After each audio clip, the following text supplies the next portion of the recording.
I'm about to show you one of the wackiest, rarest smartphones Samsung has ever made. It's a phone that has shaped Samsung's entire future, and so just before we unbox it, let me give you a little bit of context. You might remember the Samsung Galaxy Round from 2013, the first commercially available smartphone in the world with a flexible AMOLED display. And you can see the logic behind it. The curved back would, in theory, make the phone more comfortable to hold by complementing the shape of your palm, and the curved screen would offer a similar viewing experience to some of the highest end TVs at the time. The idea of this kind of display is that instead of a flat panel that just sort of blasts light both at you and around you, a curved panel directs that light into the user's eyes, in the same way that they'd see things in the world around them. It reduces distortion. Just generally, this was a really exciting time in the smartphone market. Yes, true, the standard formula for a smartphone had already been established, but companies were still feeling their way into what direction the future was headed in, experimenting with ideas and concepts. Anyways, the Round completely failed. It sold less than 100,000 units in the first month, in large part because it was 30% more expensive than almost every other phone out there for a benefit that very few people could reason with. This was that novelty phone, that device that everyone wanted to look at, to talk about, but nobody actually wanted to sink their money on one. It kind of reminds me of that crazy Energizer smartphone that we took a look at a few months ago. There was insane interest in this product, this device that could supposedly last 50 days on one charge. The video I made on that is on like 4.5 million views. But when Energizer took this as a signal that loads of people were going to buy the phone, then things went a bit wrong. They actually created a full-scale campaign, a Kickstarter page behind it, and it just completely flopped and was cancelled pretty soon.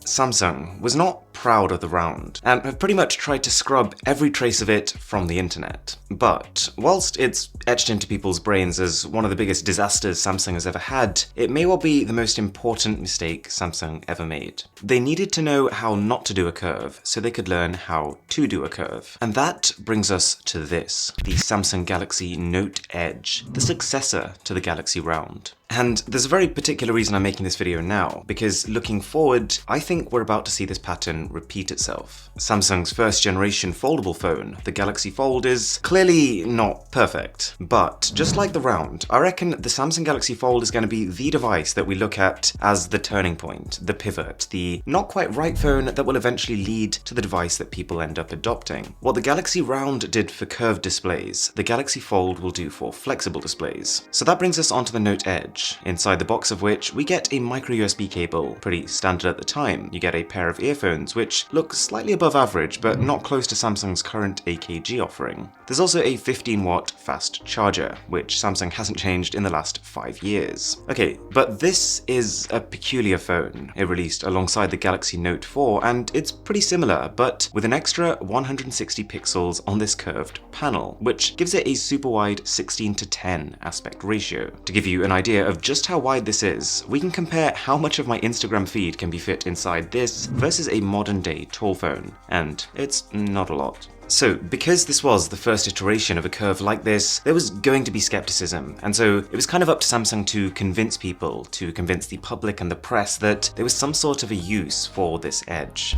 So, even this early on, it was filled with equal parts features and gimmicks. Samsung sold this device as if it had two displays in one. They angled it as the ultimate productivity phone.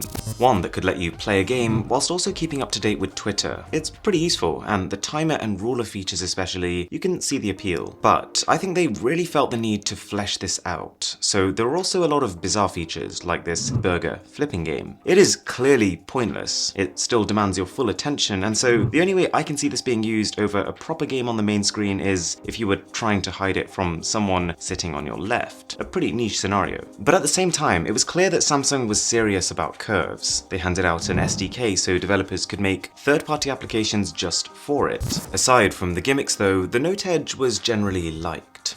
It had the same top-tier components as the Note 4, a Snapdragon 805, 3 gigs of RAM, and the same 16-megapixel camera, capable of 4K video recording. It's got a plastic leather-like finish, but this was acceptable back in 2014, and to be honest, I don't hate the way it looks. And so, compared to the Galaxy Round, which got a little bit of flack for basically offering no major features above and beyond the cheaper Note 3, the general impression left by the Note Edge was a cooler looking Note 4 with a few useful tricks. And that was enough. That was enough for Samsung to run with the idea. Now knowing that the convex curves we saw here had the potential to be a mainstream design, but one that would also differentiate them. This then led to these curves becoming standard on their phones, and they slowly phased in the idea by introducing separate edge variants of their devices all the way up to the Note 7, after which the standard phones were completely dropped and every phone became an edge phone. Now, I know, not everybody is a fan of Samsung's current curves. They're easier to damage, they have difficulty with screen protectors, and you get accidental touches every now and again. And people continue to ask the question, what is the point? And yet, they've taken off, and my hunch is that this cycle is about to go full circle